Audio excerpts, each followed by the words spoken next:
As famílias brasileiras estão devendo mais. Saiba neste vídeo o porquê disso.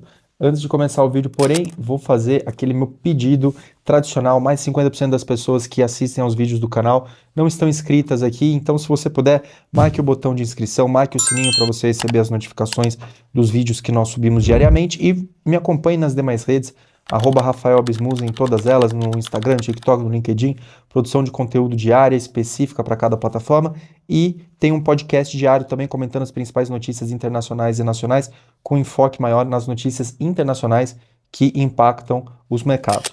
Mas vamos ao vídeo de hoje, que foi a divulgação da pesquisa da Confederação Nacional do Comércio de Bens e Serviços, CNC, que divulgou a sequência histórica de endividamento das famílias. Segundo a sequência histórica da CNC, o resultado é de 80,4% das famílias endividadas nesse momento em 2026 no Brasil, aproximadamente 29% das famílias com dívidas em atraso e 12% das famílias que não vão conseguir pagar a dívida em aberto. Então veja a situação em que as famílias se encontram agora, segundo a pesquisa da CNC. Os dados mostram um pico na sequência histórica e mostram que as famílias estão com muita dificuldade para arcar com as despesas financeiras. Segundo a interpretação da própria CNC, a principal causa é o aumento da taxa Selic, que é a taxa que basicamente serve de referencial para concessão de crédito no Brasil, e com uma taxa de 15% por um longo período, é natural que agora as dívidas tenham tomado um tamanho bem grande e fique muito mais difícil para que as famílias consigam saldar esses passivos. Há uma expectativa de que a Selic possa chegar até 12,5%. O Boletim Focus hoje projeta 12,5% da Selic até o final de 2026, mas com o conflito no Oriente Médio, é bem possível que o Banco Central agora se posicione com uma postura mais cautelosa e possa retardar os cortes projetados, e a comunicação do Banco Central já indica isso.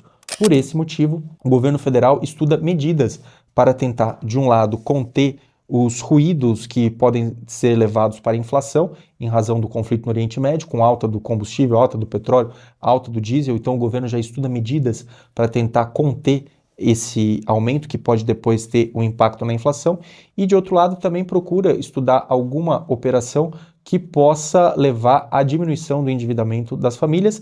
E segundo a matéria analisada aqui, há a possibilidade da criação de um fundo garantidor de operações em que os bancos teriam uma garantia do governo federal caso, após o refinanciamento da dívida, houvesse o inadimplemento, de modo que os bancos teriam como garantidor o próprio governo para saldar a dívida caso esses devedores permanecessem inadimplentes ainda após a renegociação. Claro que isso foi apenas uma especulação ventilada na matéria do G1, a matéria que eu estou tomando aqui como base para fazer esse vídeo, mas é bem possível que haja alguma medida nesse sentido. Lembre-se que na operação de resgate dos Correios houve também uma garantia fornecida pelo governo federal para que os bancos concedessem um empréstimo bilionário aos Correios, de modo que se não houvesse o adimplemento e a melhoria da operação por parte da estatal brasileira, o próprio governo federal arcaria com a garantia para os bancos que concederam crédito. Então, uma operação também muito similar, só que dessa vez para a pessoa física. O mais importante a observar é que falta, a meu ver, educação financeira para as famílias.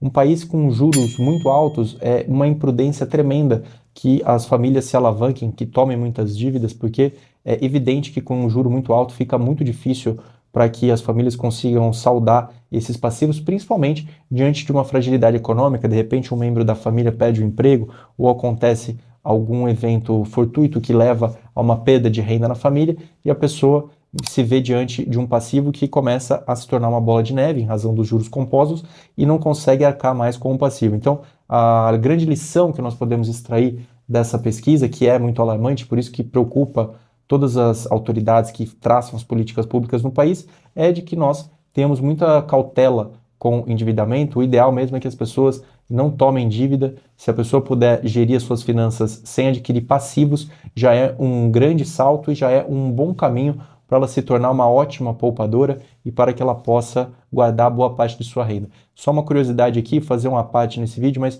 olha que interessante, eu estava assistindo uma entrevista de um professor chinês em que ele dizia que 40% da renda das famílias chinesas é canalizada em poupança. Então, as famílias chinesas costumam poupar 40% da sua renda. Veja, um país que não tem um PIB per capita alto, portanto um país que até pode ser comparado com o Brasil, o país tem dimensão continental, e um país que tem uma cultura de poupança, os asiáticos têm uma cultura de poupança muito grande, diferentemente do Brasil, que como você vê aí, 80% das famílias estão endividadas, então no Brasil nós infelizmente não temos essa cultura da poupança.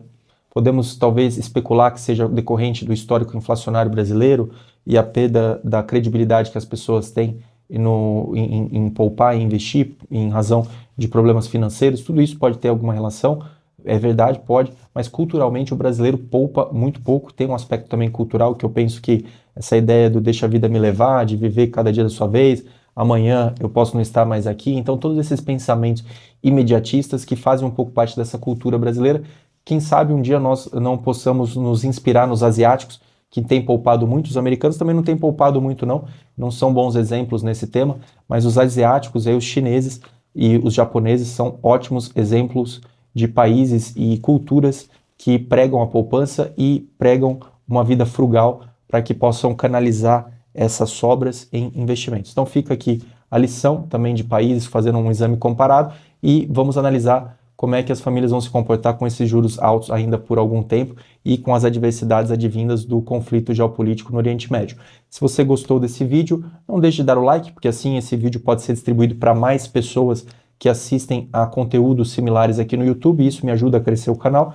E não deixe de me seguir nas demais redes, @RafaelAbismusa, em todas elas. E também, se você tiver algum comentário, quiser falar aqui sobre essa pesquisa, se você discorda de alguma coisa que eu falei, escreva aqui embaixo se você concorda, se você está nessa situação, se você conseguiu tirar todas as suas dívidas do seu balanço. Comente aqui que eu vou interagir contigo.